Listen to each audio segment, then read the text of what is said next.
une maison, tu es au bon endroit. Tu souhaites acheter un appartement, tu y es. Tu ne sais pas comment t'y prendre, Judy la Cypriate t'accompagnera.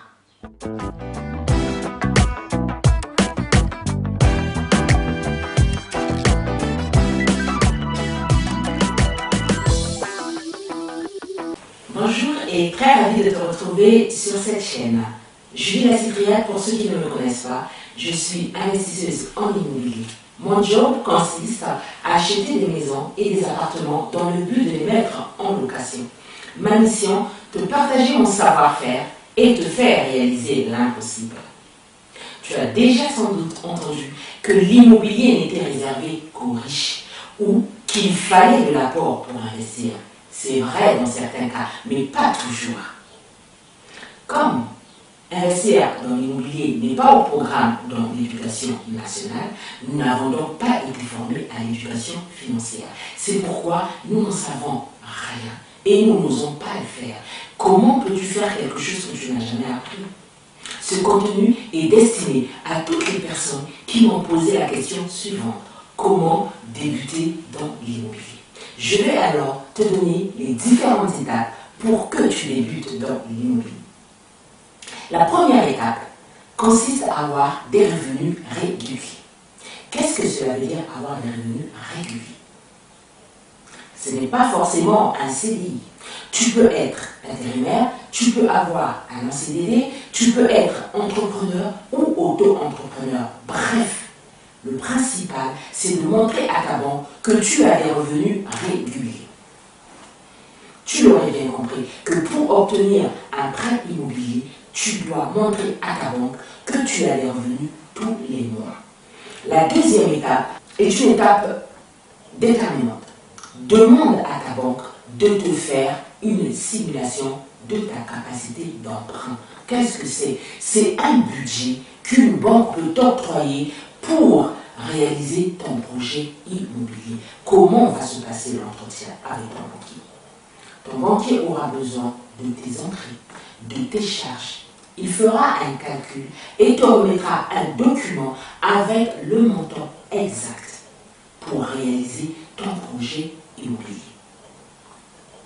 Le budget connu. La troisième étape consiste à chercher un bien qui rentre dans ton budget. Comment s'y prendre? Tu peux aller sur Internet, sur le site seloger.com, entrer ton budget et là tu auras la liste de tous les biens que tu peux obtenir en fonction de ton enveloppe, en fonction de ton budget. Le bien sélectionné. La quatrième étape consiste à appeler l'agent immobilier pour un rendez-vous de visite. La cinquième étape consiste à préparer ta fiche de visite. Pas de panique, il n'y a rien de sorcier. Cette étape consiste à lister toutes les questions possibles et inimaginables que tu peux poser à ton vendeur, telles que la superficie de ton bien, le coût éventuel de ta taxe foncière, des éventuels travaux à prévoir, ou encore, si tu achètes un appartement, le prix de tes charges de copropriété. Bref, même si tu n'as pas l'occasion de poser toutes tes questions pendant la visite, rien ne t'empêche de redonner un coup de fil auprès de l'agent immobilier pour des questions complémentaires. Une fois que la visite est terminée, que tu as posé toutes tes questions, la prochaine étape consiste à calculer la rentabilité de ton bien. Cette étape est destinée aux investisseurs. Une fois encore, rien de sorcier. Il existe plein d'outils sur Internet pour pouvoir calculer la rentabilité de ton bien, tel que rendementlocatif.com. C'est un outil qui te permettra de calculer la rentabilité. La septième étape consiste à négocier le prix de ton bien. Bien évidemment, tu ne paieras pas ton bien au prix affiché. Je ne vais pas devoir m'étaler sur cette étape parce que ça constitue un contenu spécifique. Nous reviendrons dessus sur les prochaines chroniques. Une fois la négociation acceptée donc, par le vendeur, vous vous êtes entendu sur le prix à payer du bien, la prochaine étape consiste à signer le compromis. La signature du compromis peut se dérouler auprès de l'agent immobilier, donc dans une agence immobilière, ou auprès du notaire. Qu'est-ce qu'un compromis?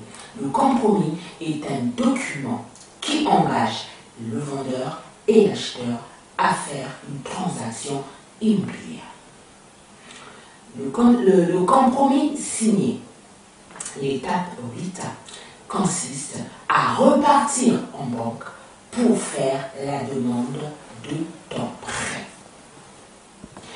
L'offre de prêt acceptée, nous sommes à l'étape 9, qui consiste à aller voir le notaire, l'informant que ton prêt a été accepté et en retour, le notaire va convenir d'un rendez-vous pour la signature de ton acte authentique. Une fois cet acte signé, à ce moment-là, tu es propriétaire de ton bien. Pour ceux qui sont intéressés par l'investissement locatif, 2 étapes supplémentaires vont se greffer au principal. Il va avoir les travaux ou le rafraîchissement du logement avant mise en location, et la dernière étape va consister le côté administratif pour mettre ton bien en location. Voici en quelques étapes comment tu peux débuter dans l'immobilier. Ce contenu t'a plu? Laisse un commentaire. Ce contenu t'a plu? Partage. N'hésite pas de t'abonner sur la chaîne et d'activer la cloche de telle sorte de recevoir la prochaine chronique. C'était Judy la Cypriate. À très bientôt.